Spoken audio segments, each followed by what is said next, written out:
welcome to this week's episode of the Dark Rhino Security Podcast. Today, a few of the Dark Rhino team members are joining me in the studio to talk about some recent cybersecurity conferences that we have been fortunate enough to participate in. This is the first all-in-studio podcast. Nobody's remote today. Yeah, it's a Friday afternoon, and we've got a great team assembled here today. Yeah, we do. We got Jake here, we got Mitch here, we got Nick here, and we're going to talk about, as always, cybersecurity. But in specific, both Nick and Mitch and Jake actually had a chance to attend a couple cybersecurity events.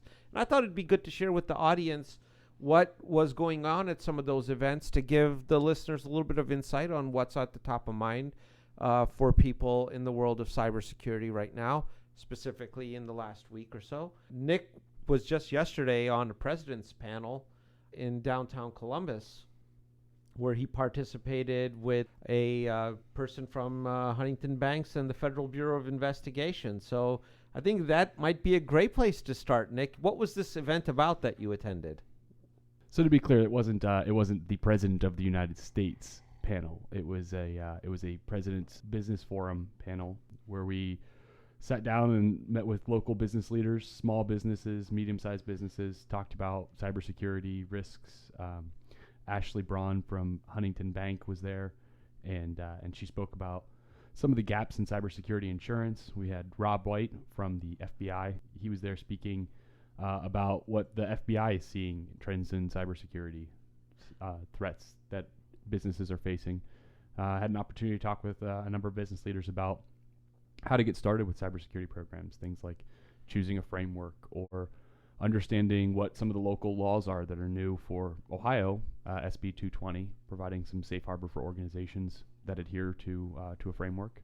And we had an opportunity to talk about, what does it mean to be in the cloud and how does that impact your security? So we talked about that. So there's a general assumption on that, Nick, that if I'm buying services from Amazon or from Microsoft with Azure, that I am secure. I don't have to do much there. Yeah. Is that true? That's a very common misconception. Just because you are in the cloud does not imply in any way to whether or not you are secure. Now, if you have really poor practices for your on-prem infrastructure management, you could be insecure because of those practices, but just by choosing a cloud provider does not guarantee any degree of security. And at the end of the day, the thing that's most important for every organization to remember is that your data is your responsibility to protect, regardless if it is in Amazon or Google Cloud Platform or Azure, or if you choose a SaaS application like Dropbox or Box or G Suite or Office 365, Workday, Salesforce. All of those SaaS applications, they take reasonable measures to protect your data. But at the end of the day, there's still quite a lot that you are responsible for. And configuring those properly is key. It's the first step. And then looking at other security tools to augment where their built-in or native security options are limited or are not able to be set in alignment with your organization's policies. And there's a benefit to actually taking the time and the effort, at least in Ohio, to go ahead and secure some of these environments you briefly mentioned SB 220. What is that exactly? Well, I mean, it's a law, so it's not going to be something simple to cover in just a few minutes of a podcast. But at the high level, organizations that adhere to and attest to a approved information security framework, there are about 6, I believe, of them. Okay. They are provided a certain degree of safe harbor against litigation in the event of a data breach. The idea behind it, the principle behind it, really comes from, if you take all reasonable measures to protect your information and some malicious actor comes along with a unknown or 0-day vulnerability or exploit and manages to breach your environment, you can't really be held accountable for what nobody else in the world knew. And so the rationale behind it being that if you take all the reasonable precautions, you are adhering to and following a framework like NIST or the ISO 27000 series, high trust. If you are following these cybersecurity frameworks, you can receive a certain degree of protection from litigation. Well, it sounds like something that everybody should be taking note of, and they should do some research on it and see what the implementation implications are within their organizations. Yeah, and there are lots of really wonderful resources out there. Dark Rhino is a great resource for organizations that are unsure of what that means, what's involved with adhering to a framework, or how to go about choosing the correct framework. Many organizations get stuck in this analysis paralysis. What's the right framework for me? And the truth of the matter is that about 80% of the content of any one framework is going to map to certain components of any other framework. They are the best practices, and by definition, best practices are pretty general and universal. So picking a framework is more important than choosing the correct framework. If you choose the wrong one, you need to pivot in 2 years or 3 years. It's not going to be a whole reset, start over. It'll be changing 5, 10, 15% of the security controls or policies or procedures that you've put in place. A lot of it's just fine tuning at that point. So you mentioned you were on the panel with the FBI. I'm more than curious. What did Robert White, you said, was the gentleman's name? Mm-hmm. What were some of his insights that you walked away from? Well, a lot of it was targeted at business leaders, so there weren't very technical discussions. But one of the things that I was made more aware of yesterday is something called IC3. It is the Internet Crime Complaint Center. Thank you. That's it. Crime Complaint Center. There you go. In any event, IC3 is a website you can actually go to as a private citizen. It is a great opportunity for businesses and individuals that are victims of some form of cybercrime to report it to the authorities. And because of the sheer volume of cybercrime that's happening, there's kind of a minimum threshold before the FBI can reasonably dedicate resources towards investigating and trying to apprehend or prevent these cybercrimes. So one of the things that this IC3 does is it allows them to kind of aggregate your run-of-the-mill $5,000, $25,000, $50,000 incidents into a larger total sum that may be already in the middle of being investigated, or have the total amount of these crimes kind of compiled up to reach approximately $1 million threshold. So the thing that organizations are able to do is report these here. If it's in investigation, if it's already getting ready to go to trial, it may get you opportunity for restitutions. It's always a great thing. If you have a security breach from some kind of cybercrime, it is always important to report it, and IC3 is a great place to start. Another one that blew my mind was, I hadn't considered the fact that a lot of times these major ransomware outbreaks, they'll have shared keys to unlock your files. And you can actually call the non-emergency FBI hotlines and speak with somebody who will direct you to the agent that's running with that specific ransomware if it is being investigated. And they may have already acquired an unlock token where you can unlock your files without having to pay the ransom, which you should do on a very, very, very rare occasion. Don't pay the ransom. You just make yourself a hot target for the next time. So, see, now that is worth the price of admission for this podcast, right there. Yeah, that's. I'm not saying that every version of ransomware is going to have a single token that'll unlock your files, but it certainly is worth a try. But this was a bit of information I didn't know until you just mentioned it, that you can actually go to the FBI and they might actually have the unlock token for a ransomware attack that you may be a victim of, which is why I always preach, or we always preach, that you should also have a great backup strategy, which is completely separate from the rest of your environment. And if you do get hit by one, don't pay it. Right. I always kind of wondered that. I don't understand the rhetoric where people still persuade you in saying that you should pay the ransom. That alone. I just don't quite understand that, really. I mean, I would.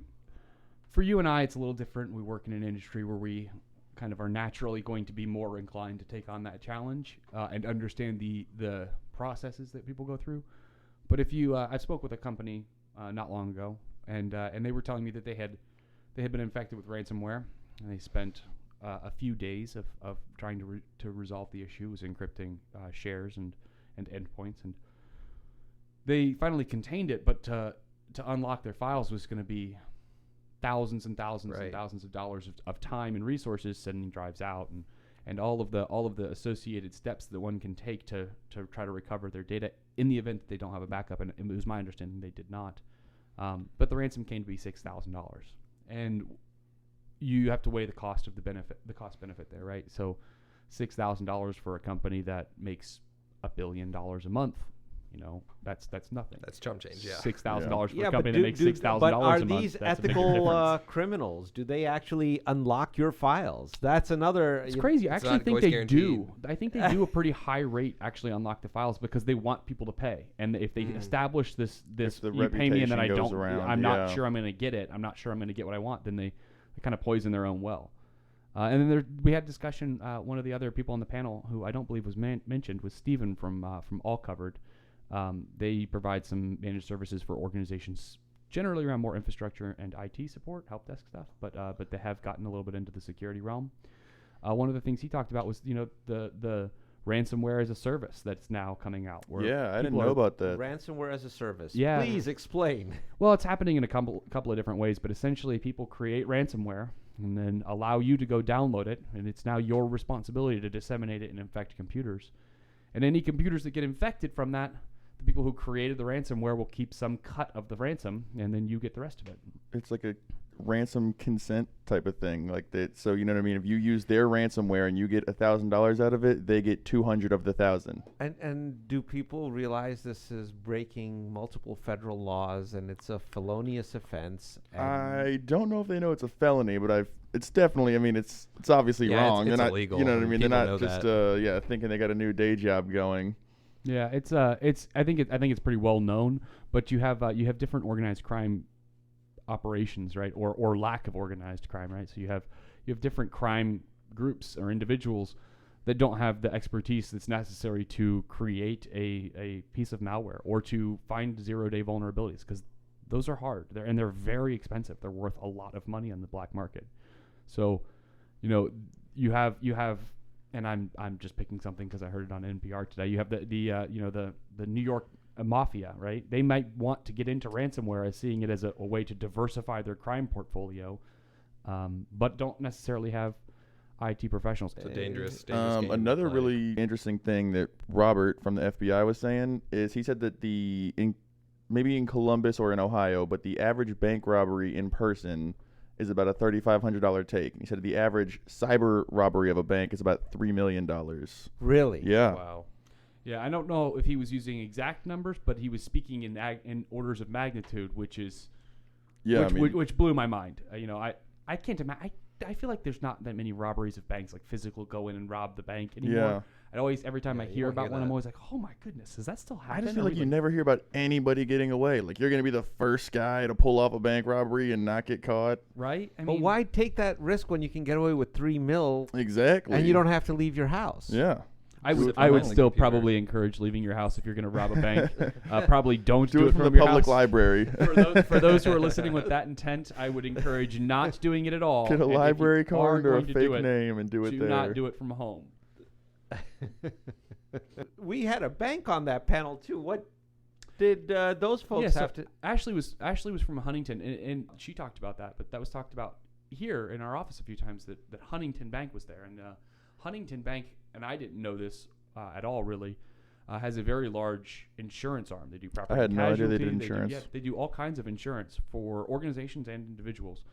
And she was there representing their cyber insurance arm of the business, Okay. talking about the things that organizations are often making claims for.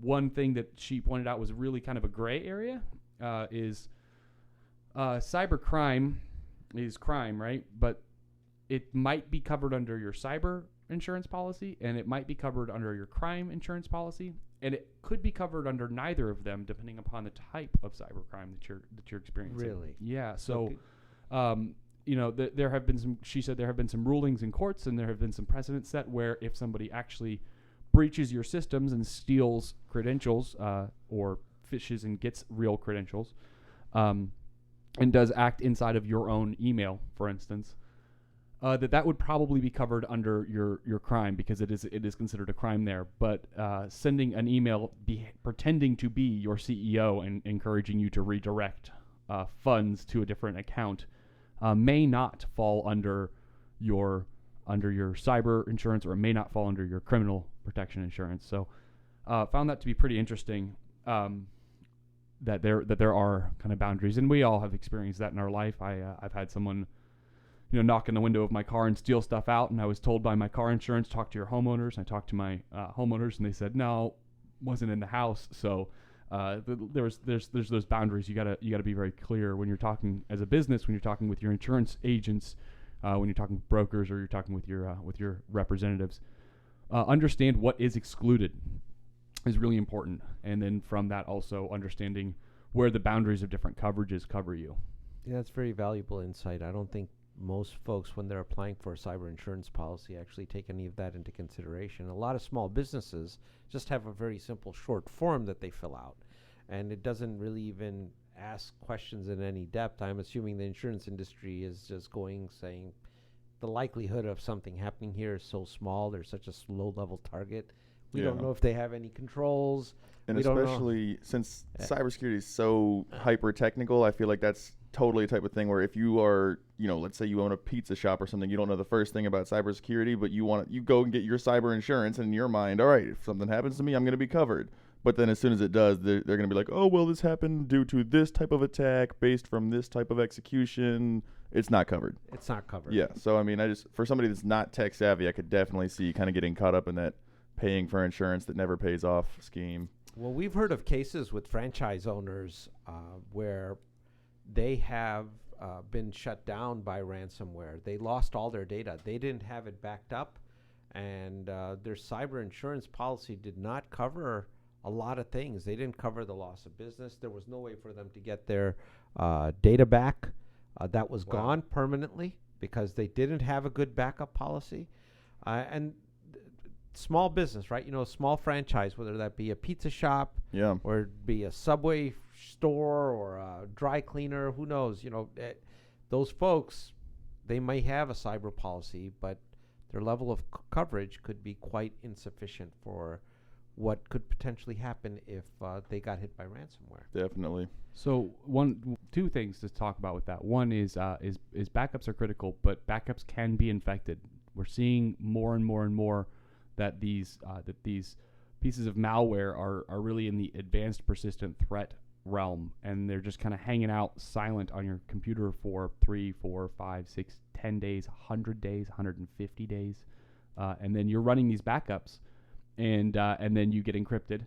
You go to restore from a backup, and you're restoring from a backup that has the same malware in it. It's going to re-encrypt your machine right away. And so backups are critically important, but it is important to keep multiple iterations of backups, because you may not be able to restore from yesterday's backup. You may have to go back 5, 10, 15 days, 2 months, which would be really problematic for most organizations. But I imagine that some information is far better than none. Well, Nick, even very large companies, I forget who it was, but there was a rideshare provider that was in the papers where they got hit by ransomware, and they actually paid it. Oh, okay. They paid a very significant number, and it was high 5 or low 6-digit sum that they ended up paying. So you would think that a tech company like that, a rideshare services provider, would have immense backup of all their information and would have invested a lot of resources into securing their environment. Obviously, it was not true, but yeah. So I have a good friend of mine works with Iron Mountain. Said one of their services is cold storage of your backups, and that's specifically because there has been an increase in malware that's targeting people's backups. That's looking at causing the same kind of ransomware, but in their backups without their knowledge, doing it quietly, doing it silently, sitting in those backups. So they have a cold storage, and then they actually will help you do forensics before restoring. So it's a pretty cool feature there. Unrelated to that, then going back to talk about the insurance real quickly. Another thing that Ashley was made clear, and as well as another couple of the people attending the panel, is that if you are interested in getting cyber insurance, or if you are in the market and I don't have a fully fledged cybersecurity program, that's okay. Right now it is in vogue. It is very important. It's very popular, whatever term you want to use, to gain your premium base, your subscribers, your insurance customers, if you will. And cyber is one of those that's growing like hotcakes right now. So a lot of these companies, Huntington included, will onboard a company that doesn't have a complete cyber program, and then do either internally themselves or bring in a company like Dark Rhino to do an assessment of your organization to kind of identify the high risk things that your organization could change, and that those will ultimately help lower your premium. But in the meantime, you have protection, you have that insurance, and you get kind of that assessment. So you get two values out of that. So for organizations looking to build out a cyber program and or ones that are looking for kind of a little bit more information about what cyber insurance looks like, I would encourage you connect with one of your cyber insurance agents, brokers, what have you, out there in the marketplace, and see what services are available from them, because that's a great resource for organizations. In addition to obviously calling Dark Rhino, call Dark Rhino all the time. Plug for Dark Rhino, right. call Dark Rhino. Thank you, Nick. Another thing, it wasn't one of the guys on the panel. One of the people that was in the audience mentioned, he said, if you're meeting with somebody about cyber insurance, go through what if scenarios. If this happens, am I covered? Like, what if this? What if that? Yeah. Same thing, because it's, you know what I mean, all these loopholes and you specific terms. Yeah, exactly. Might have a cap of $3,500 on your $350,000 coverage in the event that one of your employees, I don't know, passes out their password to somebody. You know what would actually be, I would ask is, like, if you have a really high-tech car like a Tesla and that gets invaded with a cyber infection of some kind, does your auto insurance policy cover that, or is that going to be your cyber insurance? Who's going to? That's like $100,000 that someone's going to eat. You know, I think it's also worth mentioning here that Tesla does not provide updates on the cars, like I guess their OS. So if you're driving an older model of the car, like it's going to run an older I thought they OS, kept updating and then them. You're subject to possible vulnerabilities there. That's something I wonder about, not even just with Tesla. How easy and how common is that gets or hacked? You know what I mean? If I have the right computer application, can I just go start unlocking cars in a parking lot while everyone's at work? You probably could. If you got into the OnStar system, you could probably unlock a whole bunch of GM vehicles, or start them, or give their geolocations and do all kinds of nefarious things. Well, and I think it's been demonstrated that that kind of, and I'm air quoting here, hacking and or spoofing RFID keys for keyless entry has been proven to be fairly trivial activity. I say fairly trivial in the scale of it can be done, not there's an app for that. Gotcha. Trivial. So I mean, I think it's been proven that that's been doable for a while now. I think that if you are expecting to be a target of people doing that, you have to make a lot of changes in your lifestyle. But for the general consumer, for the average user, that's just I don't see it as a high risk. It's not a frequent event today, and getting caught with the equipment necessary to do that is bad news buckaroos for whoever gets caught. Yeah, I'm sure. You know, switching a little bit on information, let's switch to a more technical conference that we recently had the pleasure of attending, and Mitch is here, who organized the events.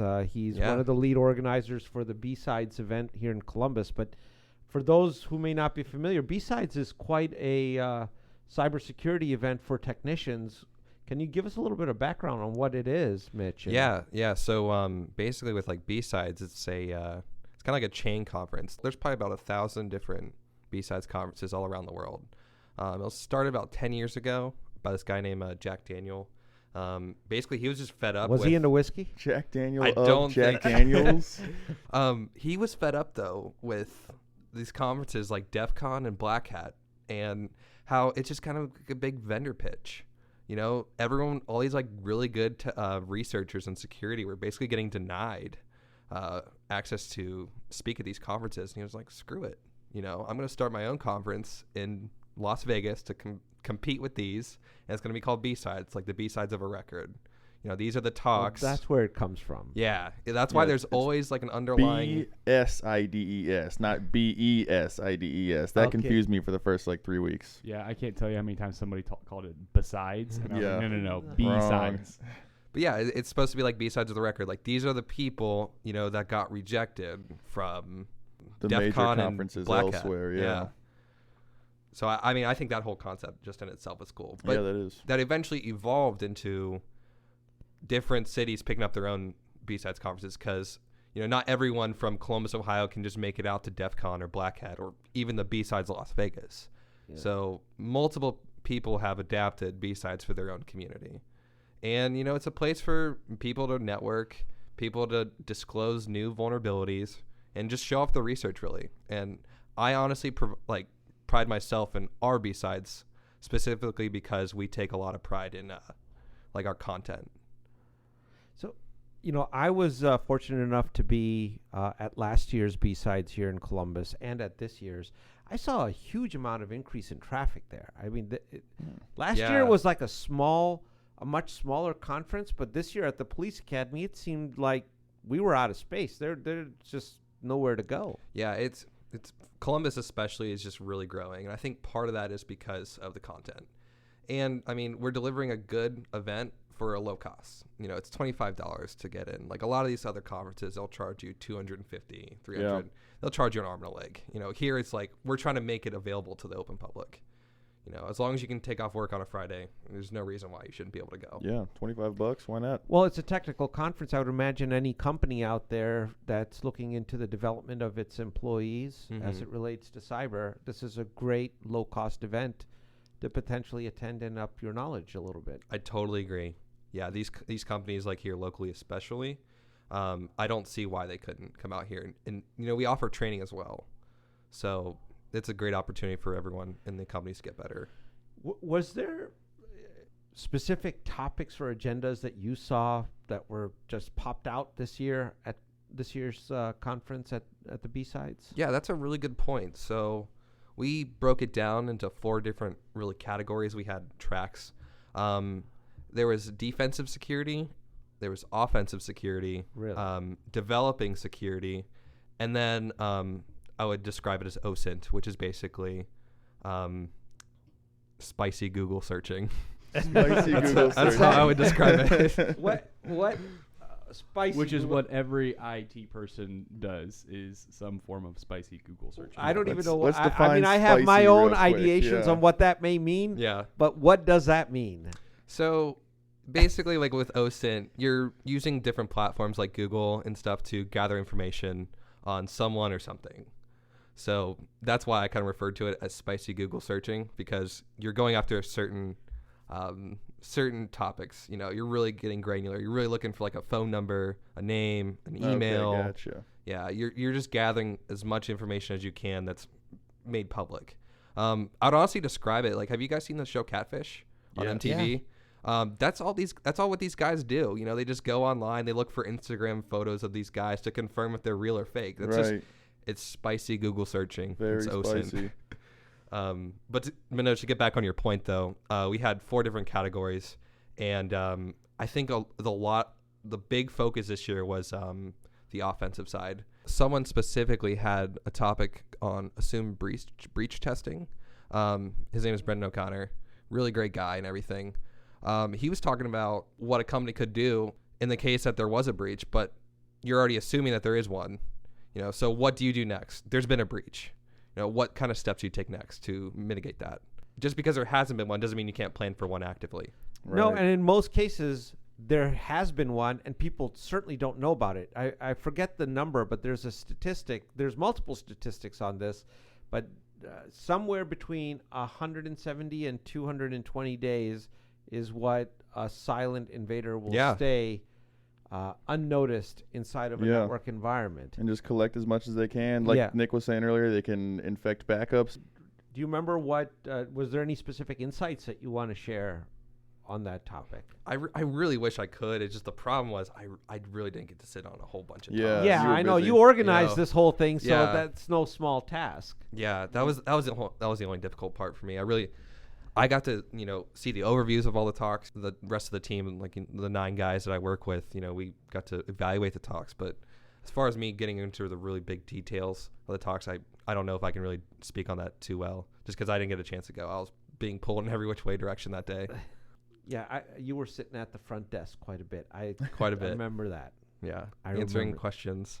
I think the biggest takeaway though from B-Sides this year was Rhiino Sandvik, the director of information security at the New York Times. I was just going to ask, what was her topic? I didn't get to see that one. Well, so she kind of had a a general keynote topic on, she answered questions from the audience. Gotcha. But one of the most, common, questions was, you work for the New York Times. How do you train the reporters in the workspace, to be more security oriented?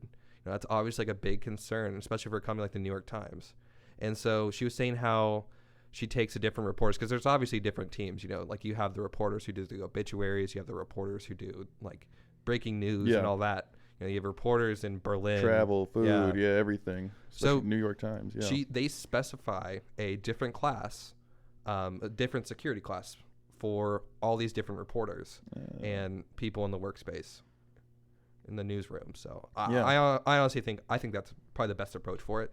Right. It's really cool. Yeah, Keep she had everything some pretty segregated. cool insights on how to handle populations with different level of technical capabilities. Right. That's one of the challenges every business has to deal with. You have the IT folks, and then you have the not IT folks who are good with IT, and then you have the people who look at a computer like it's trying to take their job and would rather just use a pencil and pen and typewriter. You really do have. I don't think we have that many of those left.